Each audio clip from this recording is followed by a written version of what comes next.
UFC 310 fight week. You know what time it is. It's time for the picks. A really good card this time around. Obviously, I'm sad that Belal Muhammad is not on it. If you watch this channel, you'll know he's one of my favorite fighters. But, you know, we get Shavkat Rakhmonov versus Garry, which is an amazing fight anyways. So I'm not too upset about it. And, you know, Belal will be back to fight the winner. Kind of wish that fight was for an interim title, but it is what it is. Of course, we also have the debut of the rising bantamweight champion, Kai Asakura, fighting Alexandre Pantoja for his flyweight title. Aljamain Sterling versus Movsar, and a bunch of other great fights on this card. Let's get right into it. We, of course, start out with the mea culpa. That is how well I've done in terms of picks on this channel before. So I've picked 120 fights on this channel. 72 of them have been correct. That gives me a 61% accuracy, factoring in one no contest, which I believe was Johnny Walker versus Magomed Ankalaev the first time. Now, I believe that 8 of those fights that did not go my way were robberies. So that gives me a maximum of 67% accuracy if you flip with me on all of those. So I'm somewhere between 61 and 67%. Maybe I'm lower if you believe some fights weren't robberies or were robberies that I believe weren't. Now, I often pick methods, i.e. X fighter will win by knockout, submission, or decision. 51 times I've picked correctly and picked a method with. 36 of those times have been correct, 15 times have been incorrect. This gives me a 71% accuracy. This is going down slightly because last month I said that John Jones would not finish Stipe Miocic. I don't know what I was thinking. My mind is full of hatred. Okay, let's get into some quick picks. We start off with Chase Hooper versus Clay Guida. This is, you know, a classic fight, right? Clay Guida, this is going to be his 70th pro fight, which is crazy. He's, you know, a big name. He's a former Strikeforce champion. Chase Hooper is somebody who is undefeated at lightweight. He's on the up and up. He's really fun, cool grappler, good striking, championship potential. But of course, you can't get anybody a fight who's unranked with a ranked fighter at lightweight at the moment. So the UFC wants to put the Carpenter's name on his resume. It's a winnable fight, very easily winnable fight, just to keep Chase Hooper busy while we find him, you know, somebody to fight. Maybe if he wins this fight, he gets Benoit Saint-Denis or something. We also have Chris Weidman versus Eric Anders, of course, the former middleweight champion against Eric Anders. I think that Chase Hooper is going to be too dynamic, too quick for the vet. I'd probably pick prime for prime Chase Hooper anyways, just because of the grappling. I think that Chase Hooper is just too good. He's very, very good. And I think that Eric Anders will defeat Chris Weidman. That's my first underdog pick of the night. I'm going to have quite a few of these. Okay, moving on. Josh Fan versus Cody Durden. Vicente Luque versus Themba Gorimbo. I think unless Josh Fan's cage wrestling has severely fallen off since the last time he fought, he will be a ranked fighter as of Saturday. And I do believe that Themba Gorimbo will defeat Vicente Luque. I think that Luque does not fight like he used to. I think if he did, he would probably win this fight, but he doesn't. And Themba's on a really good run, and I think it continues. Finally, we're doing a lot of these today. Why? Because my numbers are low. I want to get them up. Bryce Mitchell versus Kron Gracie. This should be obvious to anybody. Obviously, pure grappling. Kron Gracie probably wins this one, but this is MMA. There's ground and pound involved. Kron Gracie is a butt scooter. He is the unfortunate ghost of a previous time in MMA. He's the I don't really know much about basketball, but I think he's the Bronny of the UFC. I think he's in because of his name and not because of his abilities. He's on a 2-fight losing streak. I don't know why he's fighting for a ranking, but I think that Bryce Mitchell is just going to have his way with him, and that's it. You know, unless Bryce Mitchell becomes as stupid in fights as he is outside of them, you know, he should have a decent game plan here that involves standing up whenever possible, forcing Kron Gracie to engage on the feet, hitting him while he's on the ground, things like that, right? Leg locks don't exist unless you believe in them. And another underdog pick, I think that Volkov wins the rematch against Cyril Gane, and basically earns a title shot against probably Aspinall, assuming that John Jones retires. If he doesn't, against the winner of that fight. The underdog of the night. So this is something new that I've been bringing in to my videos. This is somebody who I think, I highlight somebody, an underdog who I think probably will lose, but is really live, someone who has a good chance of winning. I think that Anthony Lionheart-Smith, who's fighting Dominic Reyes, has a good chance of winning. I think he's got probably a better chin than Dominic Reyes. He has decent striking. He's a really underrated fighter overall, because when he loses kind of big. But, you know, when he wins, he wins pretty well. He's got a 92% finish rate, which is really impressive across, you know, so many fights. I think he's on 50-something fights. I think that he's tough enough to stand with Reyes. I think he can take him down. I think he can submit him. I don't think he will, but I think he's capable of it. Good live underdog, even though I would pick Reyes to win. Okay, moving on to the fight I'm most excited for in this entire card. Aljamain Sterling versus Movsar Evloev. Movsar has shown up to this one looking like one of the Beatles. I don't know why, but cool hair. And of course, he's taking on former bantamweight champion, arguably the greatest bantamweight of all time, in Aljamain Sterling. So let's talk about this fight. Aljamain Sterling, of course, is coming off of an absolute domination of Calvin Kattar in his featherweight debut after losing the title in a bit of a BS fight to Sugar Sean O'Malley. Movsar Evloev is coming off of a pretty fun fight in January in Canada against Arnold Allen, who's a bit more of a striker than Aljo. I think that, you know, these are two grapplers. They're going to engage in the grappling. But, you know, every round starts on the feet. Every fight starts on the feet. So let's talk about how this is going to go. And I want to think about how we strike against Movsar. Like, Arnold Allen, I think, is a really good example, right? Because he's the most recent fight against Movsar, who really took it to him on the feet. You know, Diego Lopez tried to grapple with him, and obviously Allen has more than Aljo on the feet. You know, he's faster, he's like got better boxing, but he has these kind of similar corralling blitzes of like left right or right left hooks and kicks. You know, bringing a kick into the end of the combination, which I think will pay dividends for Aljo across the fight. I'm going to talk about this why in a minute.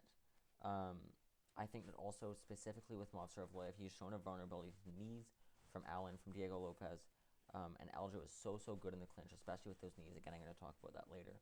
I think that he can really start to build a lead on the feet, but I think it's pretty competitive there, and again, I'm going to talk about that. Let's talk about the grappling a little bit too. Movsar is not too strong, like physically, in terms of holding somebody, which is pretty rare. You know, you see these guys come in from the Caucasian region, and it's so hard to break their grip. You know, these Islam Makhachev and the Nurmagomedov brothers, or Khabib Nurmagomedov. Some of these guys you're seeing in PFL who come out of that region, you know, Magomed Ankalaev. These guys are all so strong. Khamzat Chimaev, of course, but Movsar, it does seem like a lot of guys are able to outstrength him in terms of breaking his hands, in terms of breaking his posture, in terms of just like exploding out of positions, which is probably why he relies on scrambles and his sort of technical abilities, because I think when he's up against a competent grappler, even someone who strikes first but is competent in the grappling, like Arnold Allen, he can't really hold them down, and I think that he doesn't really have the wrestling. You know, like, and this is the case of, like, Arnold Allen doesn't have the grappling that Aljamain Sterling does. And, you know, maybe Diego Lopez is this amazing submission grappler, but he certainly doesn't have the positional BJJ that Aljamain Sterling does. He certainly doesn't have the wrestling that Aljamain Sterling does. And as a general rule of thumb for fighting, I always pick the positional guy over the scrambles guy when it comes to, you know, mixed martial arts, in terms of, like, winning the grappling. Right? So I think that for a guy like Aljamain Sterling, and this is why he gets accusations of being boring, although I think that most of his fights have been pretty entertaining. You know, if you think about his whole title run, like what he did to Sandhagen, both of those Yan fights were a lot of fun. The TJ fight, I mean, he dominated the guy and got a good finish. The Cejudo fight was so fun, and the Sugar Sean fight was fun for as long as it lasted. You know, it's only really the Calvin Kattar fight that people don't like. But Aljo was doing really cool stuff in that fight, and it was only not fun because Kattar didn't ever try and escape, right? But in any case, I always, like, for Aljo, one of the reasons why he gets called not fun is because for him, like, position and control and advancing position and control are his primary focus. ground and pound and like doing damage with his grappling is his secondary focus, and then submissions are his like third, like that's the lowest on his priority list, right? But I think that when we get into these, positions with Evloev, Aljamain Sterling will end up winning them. But on the feet, I think that Movsar is really fast. He's certainly faster than Aljo. But I think he's vulnerable to the body. I saw this against Arnold Allen, that even just a straight shot to the body, knees to the body, he's going to back up in a straight line. He's not going to try and pivot out. He's not going to try and circle out. He's not going to try and frame away. He's just going to back up in a straight line. And Aljo is really, really good at working the body. Again, like bringing in these kicks to the body at the end of his combinations, bringing in the knees to the body, bringing in, these straight jabs to the body. Aljo's really good at that. And in terms of initiating the grappling, like when you're on the feet, when it comes to takedowns, Movsar will shoot from anywhere. He doesn't have to back you up to the cage first because he kind of trusts you to back yourself up to the cage. But he bails on them when they're not going well. And I think he will actually really struggle to do anything to Aljo in this fight, as I was kind of talking about, right? Like I think Aljo will be good enough to stall or break position or reverse takedowns. I mean, he did a lot of that against Cejudo, where he would surrender a takedown and then just out-grapple him and reverse the takedown, right? I think that, so probably Evloev's game plan here, I think, if he fights smart, is to keep this fight on the feet, where he has this speed advantage and then a slight reach advantage. So how does Aljo respond to this? Well, as I said, right, he likes his big kicks. He's got his kind of janky striking that I was talking about with his big hooks. He can kind of pressure and corral people to the cage, where he just smushes them and smothers them. It's not like he's going to KO Evloev on the feet with this striking. He doesn't knock people out on the feet. He doesn't have that power, but he definitely does have the power to force people to react. And as I said, Evloev loves jumping backwards in a straight line when strikes are thrown at him. I think Aljo is definitely going to want to clinch as well, right? If Evloev reacts smartly and isn't just backing up in a straight line, if he comes forward, Aljo's going to want to clinch. He's going to want to, he's got those great knees on entry, on exits, even just in the clinch. Usually to the body, sometimes to the head, and they are going to pay huge dividends. Obviously we saw Evloev get kneed to the head in his last fight. Aljo, I think, does these big leg strikes because he's not scared of being taken down. He certainly did this against Henry Cejudo, who is more of a takedown threat, especially in terms of like catching kicks, because of his short stature, than Movsar Evloev is. But, we still have to deal with this Evloev speed advantage.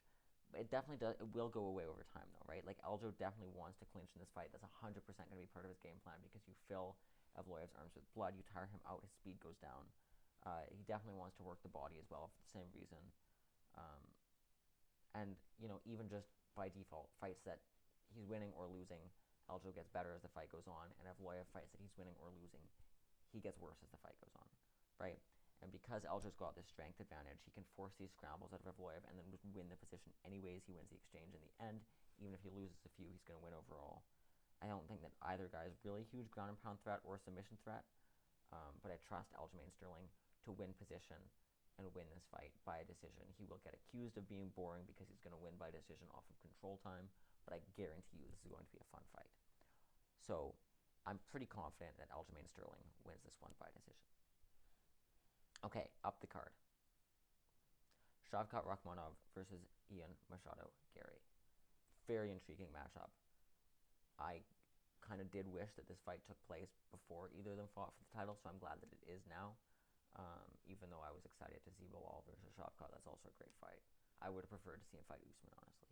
Anyways, yeah, really intriguing matchup here, right? I think this is way closer than people are saying it is. I think people think that Ian Machado Garry is bad just because he's hated. But he shouldn't be hated, and he's not bad. He's a very good fighter. And, I mean, obviously you have to be. Like, both these guys are undefeated. Ian Garry is 8-0 in the UFC, which is so hard to do and so impressive, especially in a solid division like welterweight. Shavkat, of course, also undefeated and 100% finish rate, blah, blah, blah. But it's kind of interesting because we see like both these guys are really evolving. In his last fight, Ian Machado Garry showed that he can grapple. That when things don't go well for him on the feet, that he can change up his game plan and take the fight to somewhere where it does. And he's not going to let people booing get in the way of that. And of course, Shavkat Rakhmonov showed huge improvements between when he beat Neil Magny and when he beat Jeff Neal. he looked great against Wonderboy. So how do these guys work? I think that Shavkat, and this is kind of important in this fight, is much more willing to take damage than Ian Garry is. Right? We can think about this Jeff Neal fight where he gets rocked so badly in the fight, but of course he came back to win the round. He came back to win the fight as a whole, because he keeps his hands down to take full advantage of his reach, and he hits pretty hard. But it does mean that he can get cracked, and people do crack him, and Jeff Neal really hit him. Again, it didn't matter, but it's something that he does. I think it's a choice because he knows he can take the shots and because he wants to use his reach on the feet. Garry, on the other hand, is much more damage averse, right? He's super evasive. He's super good at being evasive. And I think that, like, both of their performances against Jeff Neal, who's a tough stylistic matchup for both of them, are very telling, right? Where Shavkat just kind of waded through the fire, ate those shots, and got a finish, whereas Ian Garry evaded, and kind of stuck Jeff Neal from the outside and won a close decision, right? Obviously, both these guys are different, but I think that this tells you a lot about the way that they're going to approach this fight, right? Shavkat is going to, I mean, this is just the way he fights, right? Like, he works best on the feet when he's moving forward. He's got these great spinning attacks where, you know, you kind of need to put yourself in range and then plant and throw. You know, obviously, like, some of the, like, his big roundhouse kicks, he knocked a guy out with it once, Prazeres. Whereas, you know, Ian Garry, he's smoother with his combos. He doesn't put as much into every shot, and he's super effective with his counter punching. That's when he plants and really throws. And I think that, like, Shavkat probably can't afford to just plod forward against Ian Garry across 5 rounds because he will just get outpointed to a decision, right? What he needs to do is clinch, which is still a very strong suit for Garry. He's very good on the clinch, but I think Shavkat's a bit better. And force grappling exchanges. Put the fight on the ground, right? On the other hand, Garry needs to evade and counter until the damage accumulates and he can kind of let go against Shavkat. But I think that even though Shavkat keeps his hands too low, Ian Garry doesn't really hit super hard, at least hard enough. Like, he doesn't hit as hard as Jeff Neal is. Like, he doesn't hit hard enough to really, really hurt Shavkat in this fight. Maybe unless in the 4th and 5th round, but I don't know if his cardio is going to hold up. You know, he's never fought a 5-rounder in the UFC, and of course neither has Shavkat, which is another question, right? Like, how does somebody who's never seen the bell do when you drag them into these deeper waters? Who knows, right? But I think that Shavkat's length and power will back Ian Garry up to the cage, where Shavkat will be an absolute menace to deal with. I think that he's able to take Garry down there and threaten submissions, do damage to him. But again, Garry's grappling is looking good recently. He definitely does defend well. I think that he's going to take rounds off of Shavkat pretty clearly.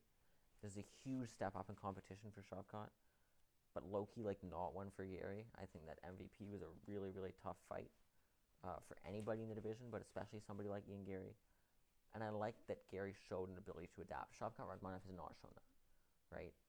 He does the same thing in every fight, and eventually it works, but sometimes he has to eat a lot of damage to do it. But I still think that Shavkat's length is something that, you know, we've seen Ian Garry struggle with before. Obviously, Michael Venom Page is a completely different fighter than Shavkat Rakhmonov on the feet, on the ground. But, like, Garry does get tagged at a distance because he's used to being taller than guys and longer than guys. And Shavkat can take advantage of this to push Garry back, to corral him, especially because he's willing to take damage and wins in spite of taking damage. And he will in this fight. This is going to probably go to, like, these two guys are probably going to go to war. So I'm not super confident. I have this feeling about Ian. I really want to pick him, but I don't think that he wins this fight. But it's so close, and I just have this feeling that he's going to win. Who knows? I think that the funniest possible outcome is someone as hated as Ian Garry wins a war against someone as loved as Shavkat Rakhmonov, wins a bunch of fans, and then immediately goes and loses to Belal. Can you imagine? But I do think that Shavkat wins this one. I'm not super confident, but I do think he does. By decision, though. Okay, our main event. Alexandre Pantoja versus Kai Asakura. Guys, I had to do a lot of research for this one. I've seen Kai Asakura fight before, but I haven't seen a lot of his fights. So I got, like, the whole Ryzen account and everything to go watch all of his fights. And then, of course, the UFC just put a bunch of them on YouTube for free anyways, but I was doing my research before this fight. I mean, once they were like, Kai Asakura's coming to the UFC, right? Really fun fighter. He seems like a pride fighter, right? Like we see, all these guys, these Japanese fighters who look really good, Tatsuo Taira, Rinya Nakamura, people like that, come to the UFC and people are like, wow, oh my god, it's like Pride FC all over again, and blah blah blah blah blah. But Kai Asakura fights like a pride fighter. Like if you watch those videos of these fights in the late 90s, early 2000s in Pride FC, and just the pageantry and the coolness of it, and the way that all these guys are just throwing everything into the wind from the second the bell goes, and putting everything into every punch. Like this guy is a pride fighter, which is fun. Pantoja is a very known quantity at this point. He does the same thing every fight. I got a lot of respect for this guy. I really like him. I think he's a lot of fun to watch because he's a dog, right? Every fight, he's pressure. That's what he is. He's pure pressure. He pushes you and pushes you and pushes you with his striking, with his clinch work, with his cage work, with his wrestling, his grappling. And he eventually gets tired, and then he gets a second win. Every single one of his fight happens the same way, which is really funny to see him do the same thing to completely different fighters. Although I do believe that Usyk won, but that doesn't matter. So yeah, Pantoja is like a really good fighter. But the thing is, like, in this fight, he's getting kind of old. He's on the upper limits of where you can really perform at the top level at these smaller weight classes. He's getting white in his beard, and he's taken a lot of damage in his last 3 fights. He's taken a lot of damage. He's gotten hit a lot. And especially for these guys that rely on their pace, like, how does that hold up over the course of a 5-round fight, over the course of a career, right? I don't know.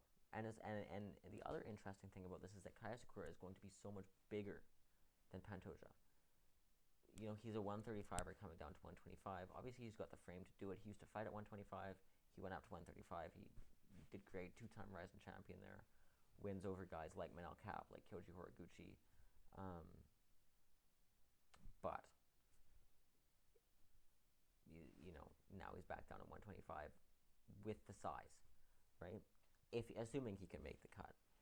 And he hits ridiculously hard for a bantamweight, let alone for a flyweight, which I think is going to be the biggest test here for Pantoja, especially because the type of guy who he is, who's a guy who throws caution and defense to the wind in order to get his pressure and his takedowns and his clinching, becomes really vulnerable to elbows and knees, which Kai Asakura probably has the best elbows and knees in sort of the smaller weight classes in MMA. Like, ridiculously good. Obviously, Ryzen lets you knee guys to the head when they're grounded, which the UFC doesn't. So that takes a weapon away from him, but knees to the body, knees to the head on takedown attempts, elbows when Pantoja comes crashing in. That is Kai Asakura's best bet. And of course, trying to keep him at range. I think that if Kai Asakura was in this position after winning a few fights in the UFC, I would pick him to win this fight. His takedown defense is a little suspect, but his knockout power, his clean striking, his knees and his elbows, which are the Achilles heel of a guy like Pantoja, I think would just be too much for an aging champion who fights in the way that Pantoja does. But the thing is that Kai Asakura has never fought in a cage. Ever. He's probably sparred in a cage. He's probably grappled in a cage. We've seen him do it against Merab Dvalishvili, who's a good guy to fight, to spar against, to prepare for Pantoja for sure. But cage work is like Pantoja's bread and butter. And Kai Asakura is used to ropes, right? If you really want to defend a takedown when you're in a ring, you just put an elbow over the rope and you say, whoops, I didn't mean to, right? And even in those situations, he's been taken down. And it's certainly easier to defend a takedown against the cage, but if you haven't been working it, then it doesn't, so that's why I'm actually pretty confident that Pantoja will win this one. I think that Asakura will have success, but I think Pantoja will win this, assuming his chin holds up. purely just because I don't think that Kai Asakura is going to be used to an octagonal fighting arena. I don't think he's going to be used to a cage instead of ropes. And even though he will hurt Pantoja within 30 seconds of this fight starting, I think that he will be beat maybe by late TKO, probably by decision. All right, guys, thank you so much for watching. I hope you enjoyed, and I will see you in the next one. Enjoy this weekend of fights.